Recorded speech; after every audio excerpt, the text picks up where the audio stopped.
Hey YouTube, it's Drunken Headshot here. I'm making this video so that way you can learn how to play Znec if you don't know how to play it.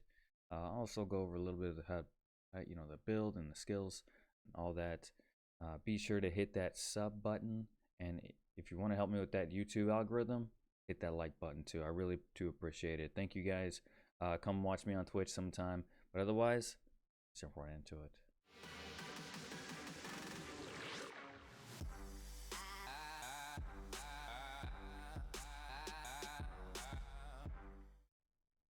So we're about to go over skills and then gear. Just keep in mind, all this is going to be in the description down below with in a D3 planner that has perfect stats, the ideal stats you want to go for. Now you and I don't have the perfect stats most likely on your gear, but it's fine. Those are the stats we're going to try to go for. That's what we want to shoot for. So for LT, aura of frailty, I put this on my left click because I don't use my left click. This is just going to be in a 15-yard radius. You're going to be plus 50% of your gold pickup radius, and we'll get into that with gear. It'll curse enemies. So Death Nova, Blood Nova. This will proc your Obsidian Ring of Zodiac, and it'll also proc your Blood is Power, giving you more cooldown. Blood Rush Potency gives you armor, gives you mobility. Corpse Lance, Brittle Touch. This will add crit chance. The possibility of an enemy being crit by you or your allies in your team, so you want to keep this on. Devour, Satiated. The reason I keep Satiated is because, well, it keeps minimize the risk of you being one shot a lot more often, and it's very good. It's very helpful. Now you could go with Cannibalize or something, but most of the time you're getting enough health to stay full, so your Cannibalize is as soon as you get hit, you're back at full health for the most part, and it's just because you have Land of the Dead up 100% of the time. Satiated keeps you from getting hit one shot very often. Land of the Dead, Frozen Lands. This is the key to this build. You want to keep this up 100% of the time, and we'll get into that with the gear. Blood is Power, giving you 20% reduced cooldown, or 20% reduced cooldown on all your abilities, like once every cycle or whatnot. So Eternal Torment allows you to keep your curses on enemies forever. So that means your Aura of Frailty, if you just pass over them, it's going to stay cursed. And then Corpse, every time you consume a corpse with Devour or Corpse Lance, it's going to be spawning a health glow, or chance to spawn a health glow with Life from Death. And then Final Service, you can eventually swap this out. This is your cheat death. You can eventually swap this out when you get higher Paragon. You get some more armor in your gear, you get enough toughness, you can swap this out for like standalone, or maybe even like Fuel from Death if you want to get some movement speed there. Let's jump into the gear. Alright, so for the gear, it's pretty simple. We're going to just go for attack speed and cooldown reduction. That is our main focus, and trying to keep that Land of the Dead up 100% of the time. So you want to keep a 2-piece pesty here that allows you to, every time for your Corpse Lances, just hit all the enemies. This allows your Brittle Touch to start putting crit chance on all those enemies. And Leoric's Crown for the extra cooldown. We have the Aquila Caress. You're pretty much going to stay at full essence the whole entire time unless you're doing something wrong. So Flavor of Time, this allows you keep those double pylon times. Now this is optional. You can change it for whatever you want, but I like Flavor of Time. Nemesis Bracers. Every time you click pylon, boom, more elites. Storm Shield. This is kind of an optional thing too. You can swap this out for a Lost Time if you want to have faster movement speed, but do remember that you lose some toughness. I would always strongly suggest, and I don't have one yet, a Storm Shield with armor on it, armor and cooldown reduction, an ancient one. So the armor roll is higher. So this is what you do when you're like lower Paragon. You can have the Storm Shield. It's not going to really affect you too much. Ingeome is what you want to use in your main hand. 10 seconds. You want to go for that 10-second Ingeome. Attack speed cooldown is what you want to have on it. But one or the other is a good starter weapon.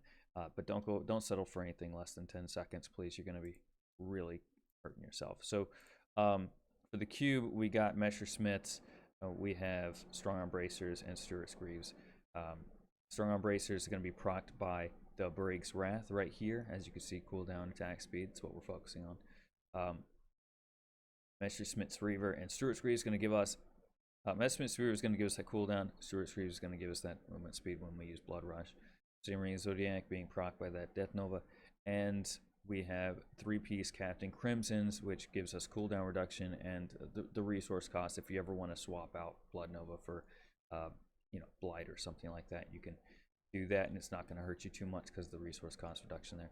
So that's it. But but do keep in mind the reason I'm going gold and health pickup radius on all my gear is because I want to increase that radius around me. You can see right there my aura of frailty is pretty large, and that's because I have a pickup radius of 13. I would strongly suggest getting at least a minimum radius of 7. You're going to struggle a little bit trying to curse everything, but 10's a pretty comfortable number. Anything over 10 you're going to be pretty comfortable doing. You can any narrow corridors, you're pretty much just going to be cursing everything, just walking in a straight line. So that's it for the cap.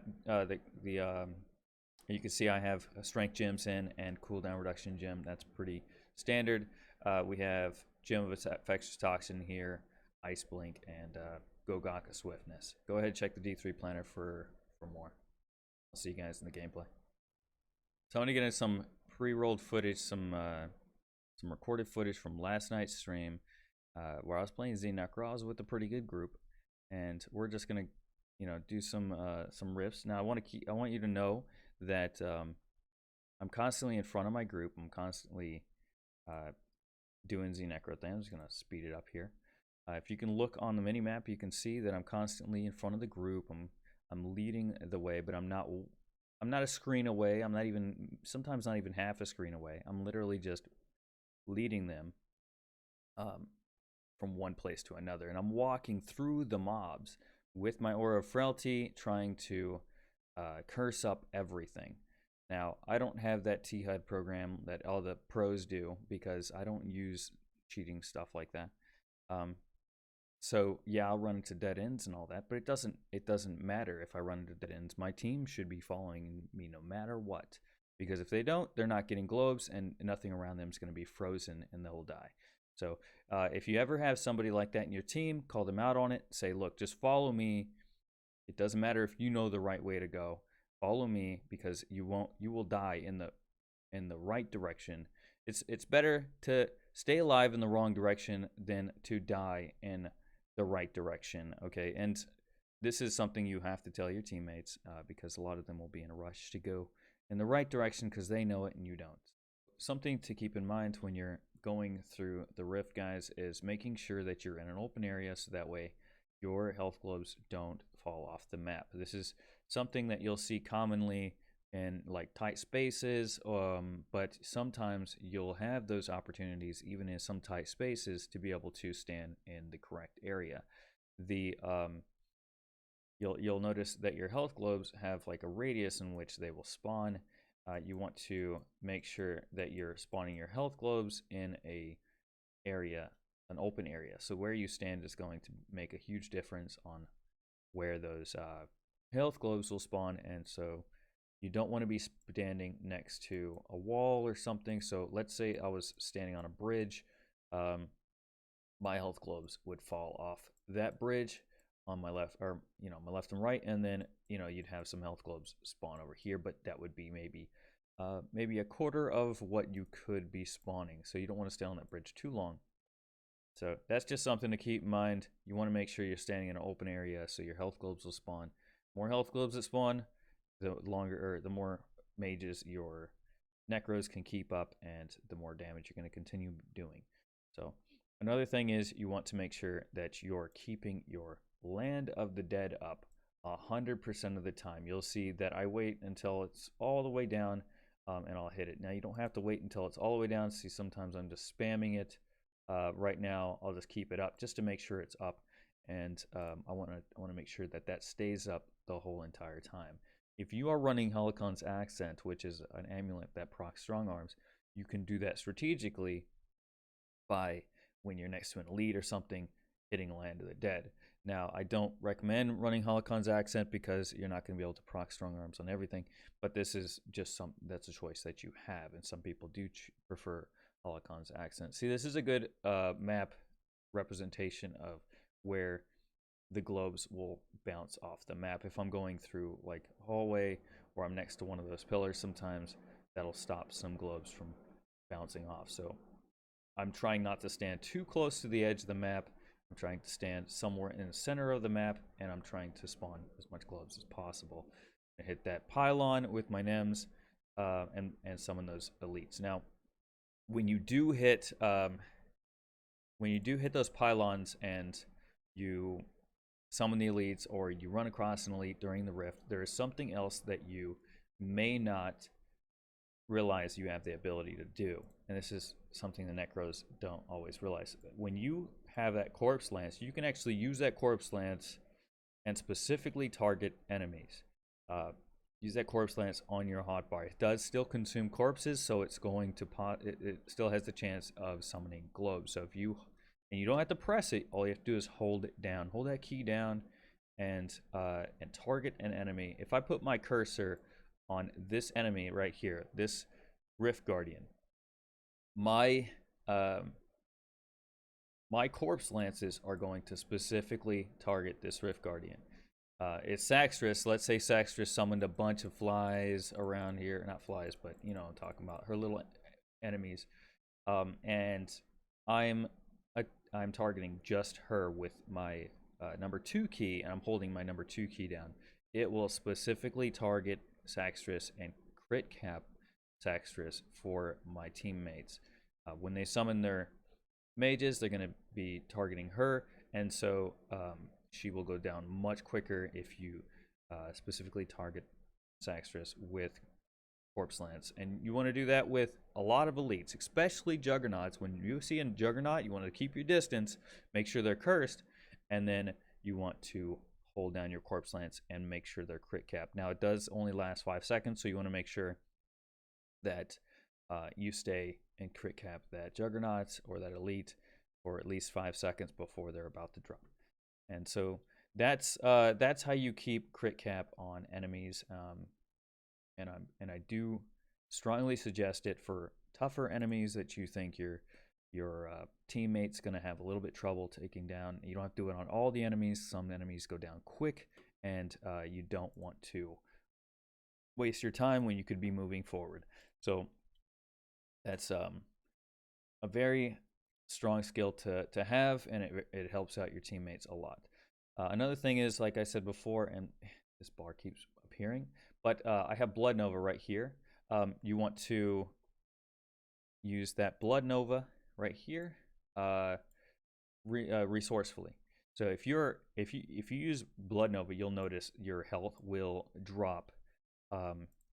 So if you don't have, if your Land of the Dead is already up, you don't have to continue spamming Blood Nova, because this will start throwing your health down, and you have the possibility of getting one shot. At the beginning of the rift, I don't have any Gogok stacks. I can use Blood Nova to get that up quicker and keep that Land of the Dead up as quick as possible. Now, as soon as I have this, I don't have to spam Blood Nova when my Land of the Dead is already up. You can see I'm still doing it, but I guess that's just out of force of habit. I did get better throughout the night, and yeah, so you just want to be resourceful about how much you spam Death Nova. If your Land of the Dead is already up, there's no point in using it, and you can use that time to go around and curse more enemies. Just make sure you're in the right positioning to be able to spawn the health globes, and that's really all there is to it in terms of playing Znec. Another thing that you want to know is that if you are using Satiated or Cannibalize or anything that requires pressing of the buttons, I would strongly suggest maybe just getting like you can numlock it, which if you don't know how to numlock, just kind of Google that. Basically, just pressing numlock on your keypad and then using your scroll wheel to run around. You can numlock, or you can use a macro, which some people prefer.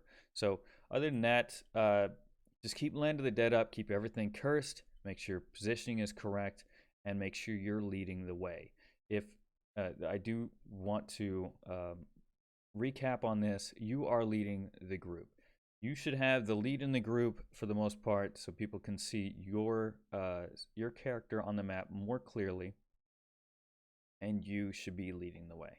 So don't let anybody try to strong arm you in that right there, because they will just be hurting the group. Anybody who doesn't want to be a team player is not going to follow you. And if that happens, like I said, just be tactful about it, talk to them, and if they don't want to change their arrogant ways, then you might want to consider either dropping from the group, dropping them from the group, or you dropping from the group completely and finding another group. So that's it, guys. I do hope that you found this video resourceful, and if you would please maybe hit that subscribe button, find more videos, and just check out some of my other videos. Hit that like button if you want to help me with that algorithm, like I said. But for that, guys, I really appreciate you being here, and you have a great day.